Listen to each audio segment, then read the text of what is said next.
I want to bring on Cathy Vogan. So she's not just a filmmaker and a musician. She's also a journalist and executive producer of none other than Consortium News. Cathy, how are you? Thanks for coming on. Oh, thank you for inviting me. I'm sorry to be a bit blurred, but it's 5 a.m. in here in Sydney, and I'm a wreck. We've been working non-stop on another matter, and we're just about to do a new show on that other matter. But, you know, the Assange thing has come up now, and this is very dramatic. Yeah, of course. Again, I'm sorry for waking you so early, but they don't exactly give us these decisions or tell us in advance. It's always kind of on the whim. Cathy, could I just get your perhaps your initial reaction, just briefly, to this news that the UK Supreme Court has denied Assange permission to appeal? Well, I think it's outrageous. The point of law is really about the lawyers being able to argue against the conditions of detention. So there were a whole lot of witnesses that were talking about conditions in ADC, Alexandria Detention Centre, I believe it stands for. I'm Australian. In Alexandria, yep. Virginia. So, that's where Chelsea Manning attempted suicide. Somebody succeeded in committing suicide around the time of the appeal, that very week. So it's these conditions are just as harsh as SAM's. You have, ADSEG, administrative segregation. There's all different kinds.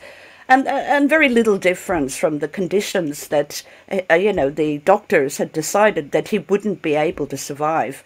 So the problem is, the defense brought in a whole lot of witnesses. You remember we saw Yancey Ellis, Joel Sickler, Maureen Baird, who was very, very significant for the case. But there was something kind of a bit wonky in the assurances, in that they were saying that SAMS wouldn't be, or he wouldn't be put in ADX, was it, during pretrial detention, or there would be no SAMS? Yeah. Sorry, maybe you can refresh my memory, but the problem was that, they didn't, there was something about ADC, it was wrong. I'm so sorry, it's gone out of my head because... No, I don't blame you. I mean, we've been covering this for eons. I mean, it is very complicated. So the assurances that they've provided, they're not really assurances, because they say we won't put Assange in ADX unless he does something that would warrant him being placed in ADX. Oh God, yes. Yes, of course. There were all these provisos. They were not worth the paper they were written on, as many people have said, including the lawyers and other people as well. So the thing is that if they had known what assurances were going to be given, the lawyers could have brought in additional witnesses to counter those points that were later made after the whole substantive hearing was over. They didn't really get a chance to argue their case, which would have furthered their case in terms of the health reasons for not extraditing Assange. They did win in the High Court appeal. They had a win on they didn't lose on that. They'd won in the lower court on the medical reasons he should not be extradited, and they won in the High Court. And it was as if they were just ignored. Those grounds for refusing his extradition, they've just been ignored. But the implication is that it's really between states. If the requesting state wants it badly, it can at any point offer an assurance to the holding state, and then the whole case of in the lower court, the substantive hearing with all the witnesses, that just becomes irrelevant. Yep. Yeah, and if I may just add, because a large chunk of the audience is new, and I just want to add something that in terms of the assurances, I published these documents just a few months ago from another person's extradition. His name is David Mendoza. They took him from Spain to the US for drug trafficking, and they didn't just give Spain assurances, diplomatic assurances. They gave him a contract. They literally signed a contract with Spain and with Mendoza. So you have all three signatures on there. This is the article, and all the documents are here, these classified documents from the Department of Justice, the State Department. So my point here is that they didn't just give him assurances. They gave Mendoza a contract and still broke it. So that should kind of speak volumes about what these assurances are worth. But you know, just getting back to the breaking news that we have now, have we had any statement from Stella Morris? Because I think she said that she was going to give one soon. We do know that they were scheduled to get married, I think, on March 23rd, right? She posted on Twitter that that Belmarsh prison, where Assange is locked up at, which is a Category A maximum security prison in London, they will be getting married on March 23rd, Stella Morris and Julian Assange. Do we have any other updates from them? No, I just saw the Bimbo Pierce statement myself and read that. So, you know, what that really doesn't emphasize too much is the possible cross appeal, the one we have been waiting for, to have that, you know, Assange fight back for press freedom. But unfortunately, it's got to go back to those judges at the High Court, and they've been terribly unfair, I believe. So sorry to cut you off, Cathy. Just so the viewers understand this perfectly, the next step here, it would go back to the same judges that ruled that he should be extradited in the High Court. Is that correct? Yeah, that's what I've heard. That it's going to be Justice Holroyd and Chief Justice Ian Burnett. So so here I just want to show you and the viewers, we have an article from Reuters, and in Reuters they say that in terms of what comes next for Assange, they say that the extradition decision will now need to be ratified by Interior Minister Priti Patel, so the Home Secretary, after which Assange can try to challenge the decision by judicial review. A judicial review involves a judge examining the legitimacy of a public body's decision. So that's what Reuters says. And when it comes to the Associated Press say that Assange's next move is he could take his case to the European Court of Human Rights. So, I mean, what can we see next in terms of you know, where this case goes? What can Assange and his legal team do? Well, I think that, you know, it all depends on whether those judges in the High Court accept to hear a cross appeal. And it's going to be terribly embarrassing. You know, there's things like breaching lawyer-client privilege and being spied upon by the CIA and plots to assassinate Assange and even do something, one would think, something sinister with his baby, because they were going after the DNA of the baby. So, you know, this is we're on eggs. I would be happy to get this stage over with if I knew that his cross appeal, and when all of those points that where the lower court judge ruled against him, these are really important issues, and there's a lot more evidence that has come through from that case that the spying on him in the embassy, and all his guests and family and all that as well. So that has really advanced that case. We know a lot more about it now. So they were already in the lower court hearing back last year in September. There were already witnesses who had come forward who worked for that company. So it was very solid. And really all this stuff has to be heard, because they're perversions, gross perversions of justice. And there are issues that involve the UK intelligence services. This plot to, you know, which was supported by 30 former and current even state officials from the CIA, from the State Department. They had asked the UK intelligence services, you know, if there was a shootout in London, if Assange tried to, that's another story, which was rather fantastic. But, you know, if the Russians were going to spirit him away to Washington, and would the UK and intel services do the shooting? Because it wouldn't look good if, you know, the Americans were shooting on British soil and the UK intel services agreed. So, Unreal, yeah. you know, it is so stacked against Assange. I mean, I am an Australian citizen. He is my compatriot. I know Right. his family. I take this very hard. And I think that things are changing a little bit in Australia, but what does it matter? You know, we're just treated like a vassal state. And well, you know, we even have our own politicians fighting, you know, alongside Blinken, you know, for press freedom around the world.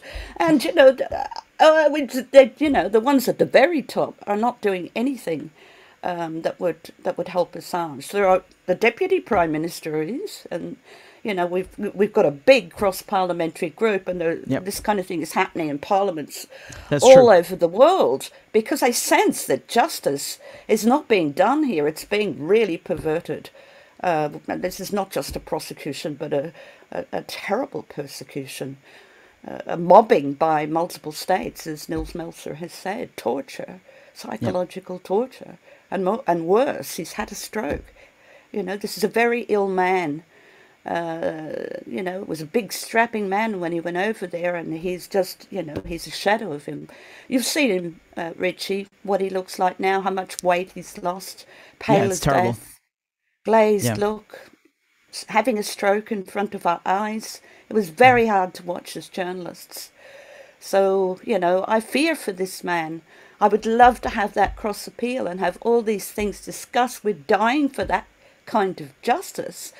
But it's these same people who may just say no, you know, Sir Alan Duncan type of people, the person, one of the British senior servants that was very instrumental in arranging that Julian be evicted from the Ecuadorian embassy, working with the president of Ecuador. You know, disgusting business, really. Yeah. And I'm British as well, and I'm ashamed of my other nationality. Same, yeah. I mean, it's. I think this is really. Again, I think it's shameful that Australia doesn't take care of its own citizen, and I think it's shameful that this is happening in our country as British citizens, that we're allowing this to happen at all, but no less in the middle of London. Like it's right there in broad daylight. You know, it's truly something to behold, and I hope current generations and future generations really see this for what it is, which is a mobbing. It's a witch hunt, as you eloquently put it, and I'm you know, I wholeheartedly share your sentiment in terms of seeing that cross appeal happen, because it's been extremely frustrating seeing them kind of pick apart his mental health and make this about like, oh, well, he's not really suicidal. He can look forward to going to jail in Australia, as you know, the lead prosecutor said. I mean, just the most outrageous things. So it would be finally nice to see some discussion about, you know, the press freedoms, the attack on not just the journalistic profession, but him as an individual, his family, the spying, all of the things that you mentioned.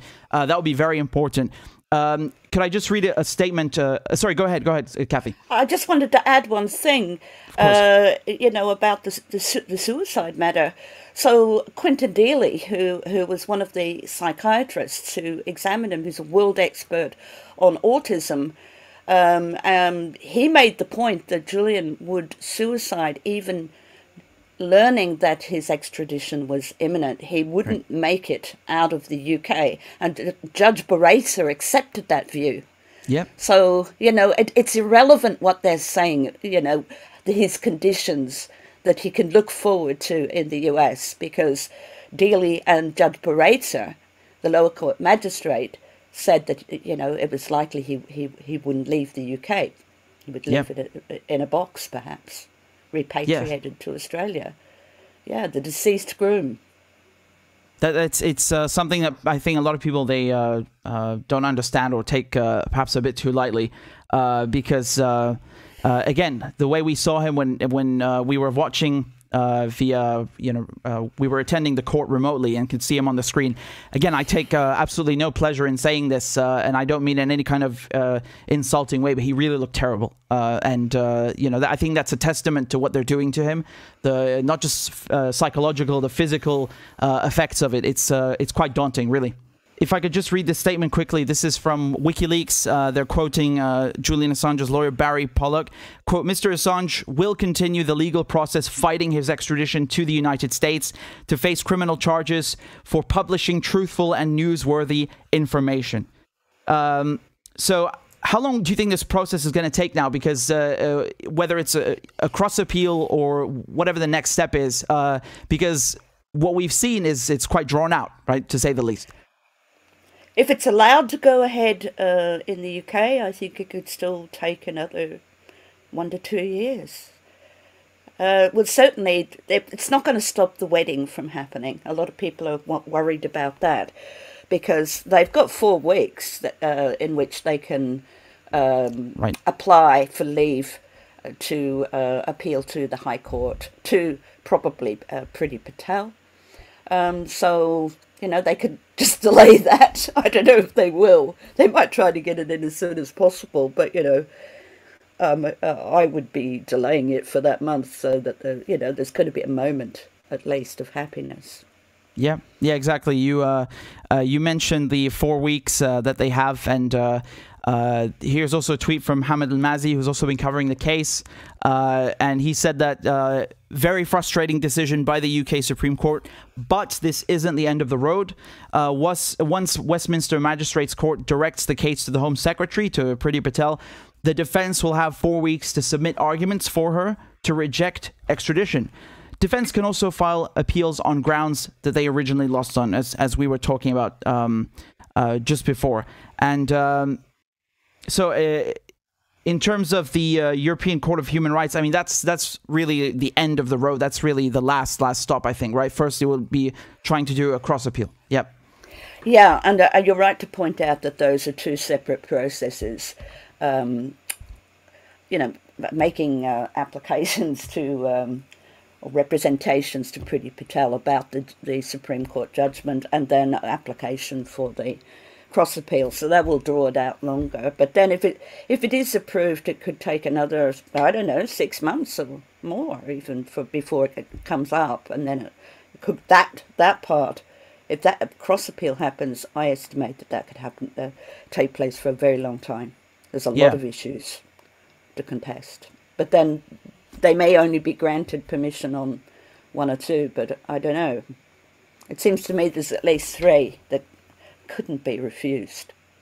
Well, what points do you think that Assange's lawyers could bring up in a potential cross appeal? Which ones do you think would not be refused? Well, the generic one of spying on the defense. I think that one, breaching lawyer-client privilege, it's the biggest no-no of all. Yeah, in every jurisdiction. Yeah, go ahead. Yeah. No, I just wanted to point out, like, it's a violation. Yeah, British common law, you know, right to due process in the US, the EU. There's not one thing, one jurisdiction you can point at and say where you know, breaking client-attorney privilege is okay. It's big no-no, as you said. It's never okay anywhere, not in any country. So the whole judicial system breaks down if there's going to be an exception where that is okay. But yet Judge Baraitser almost, in her commentary, almost alluded to some kind of exception, because she said, well, I'm not surprised. They must have had really serious security concerns, you know. Does national security override the client-lawyer privilege?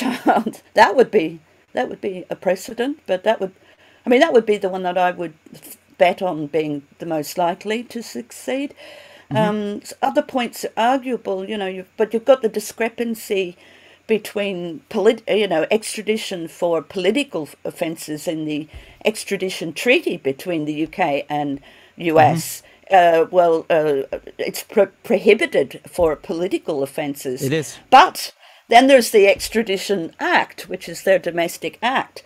Now, everything in the treaty and the act should be compatible, but there you go. There's a bit of text missing where the political offence has kind of been airbrushed out. So you've got that conflict that they were arguing, and the judge in the lower court said, I'm going to prefer the act.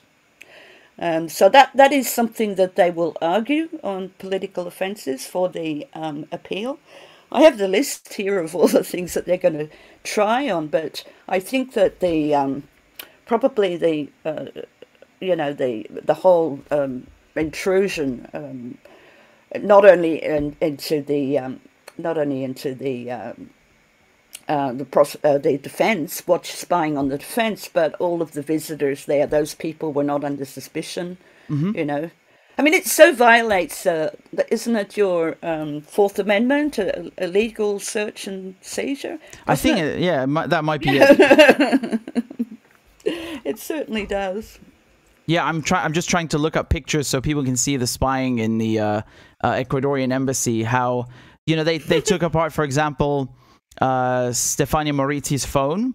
You know, what excuse do they have for that? The cameras also that they installed everywhere. I mean, it's quite extensive. And Glenn Greenwald, I believe he was also spied on.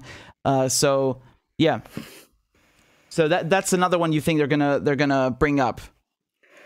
Well, I mean, that's a complicated one. I mean, the spying and the assassination attempt are kind of linked.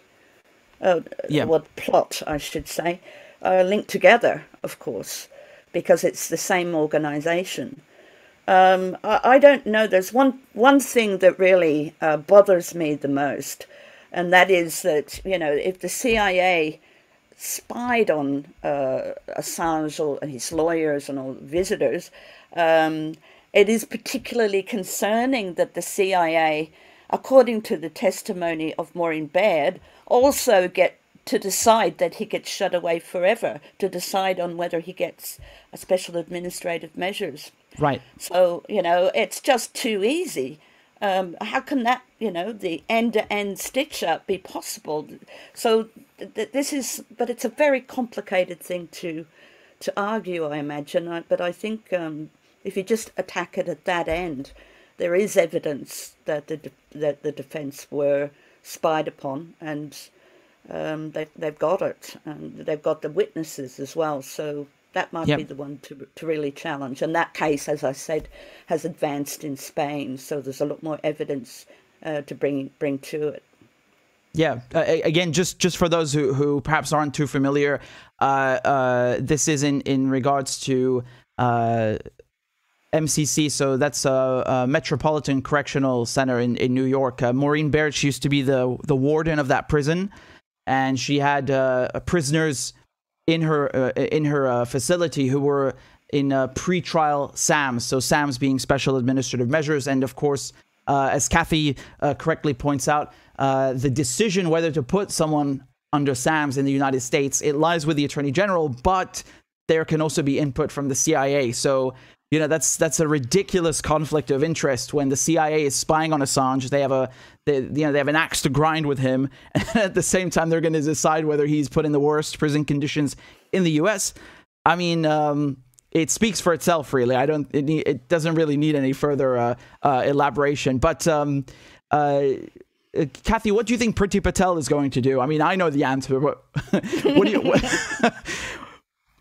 What do you think she'll do if the extradition request lands on her desk for Assange? Oh, off with his head, no doubt. Yeah. I wanted to show something to the viewers just to refresh, to jog their memories. You know, how Priti Patel was basically saying that, you know, journalists who reveal secrets, government secrets, you know, she was advising that they face 14 years in prison. You know, under these proposed revisions to the Official Secrets Act. Again, forgive me for pulling up the Daily Mail, but it was the first article that came up. But just to refresh your memories, guys. So this is from July 2021, just last year we were talking about this, right? So she's the kind of person who wants journalists to go to jail for doing what Assange did. So yeah, I mean, we can guess what kind of treatment she's gonna give him, and what she'd do if the extradition request landed on her desk. So, yeah. I think this conflict of interest that you call it that. Well, that's where maybe that can come into the argument of whether he would get a fair trial or not. Of course. Yeah. because they also stole his possessions, right? When he was arrested, that famous video where he's being pulled out of the embassy, dragged out of the embassy. My recollection, again, correct me if I'm wrong, my recollection is that they gave his possessions, the Ecuadorians handed those over to the Americans, and they did that before the Americans had even unsealed an indictment. Why would you do that? I mean, even if they had unsealed an indictment, it would still be illegal. But I think that speaks volumes, doesn't it? Yes, well, that's Gareth Pierce's Julian's lawyer.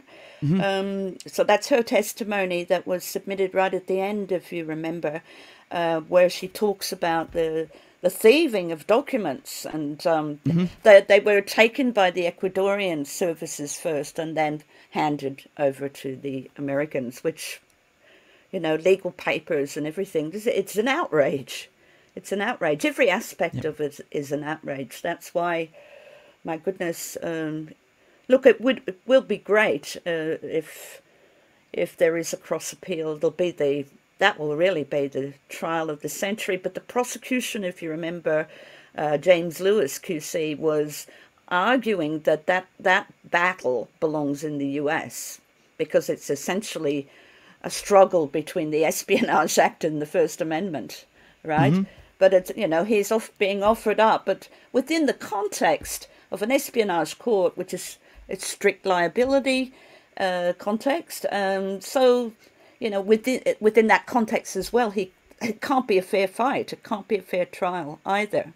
You know, there's no possibility. Your motivation for doing what you did because it was in the public interest is irrelevant in the espionage court. So even though there's a jury, we also wonder, you know, how many will be from the, you know, the national security establishment, you know, in that area that's made, you know, around the Pentagon, not so far from, is it's likely to be largely made up of national security employees as well. So, is there a fair chance of a, you know, how did Judge Baretzer actually managed to rule against that argument that there wouldn't be a fair trial? I just don't understand. Yeah, me neither. Again, just to tell those who aren't aware, what Cathy's referring to in terms of the jury, there's a reason they call that the Eastern District Court the Espionage Court, because it's in Virginia. So you have all the employees or friends of employees or family of employees who work at the CIA and other government agencies. So, you know, obviously, if you have someone who's been spied on by the CIA, and then people who are sympathetic to the U.S. government and who hate Assange, and they're on the jury, obviously they're going to behead Assange, you know, figuratively speaking. So, yeah, I mean, I completely agree with you, and this is a big point that's been raised by Assange's lawyers. It's not a fair trial. I think if an American was being extradited to another country, which is very rare, very, very rare, you know, they would immediately throw this out as being a violation of their right to due process. And I think the same would happen in the EU. I can just remember Abu Qattada, this Jordanian cleric, this Al-Qaeda figure who was in the UK. One of the reasons that they couldn't send him to Jordan for many years was because they said the EU ruled that he would not have a fair trial in Jordan.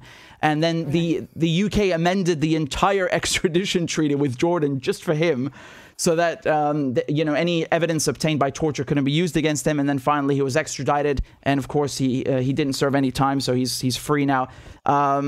Which again, you know, he was also in the same prison as Julian, in Belmarsh prison, and he was allowed out on house arrest. So, you know, the UK government, our government, is letting out terrorists from Al Qaeda on house arrest, but not journalists from the same prison.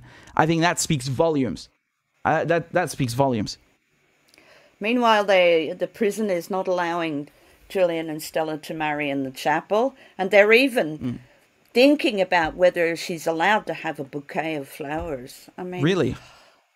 Yes. It's that petty. Yeah, it's that punitive.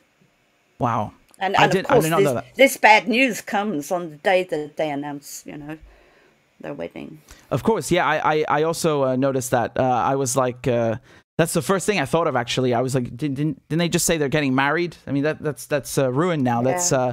That's it's really a huge loss, not just for I think the judicial process for journalism, but for Assange personally as well.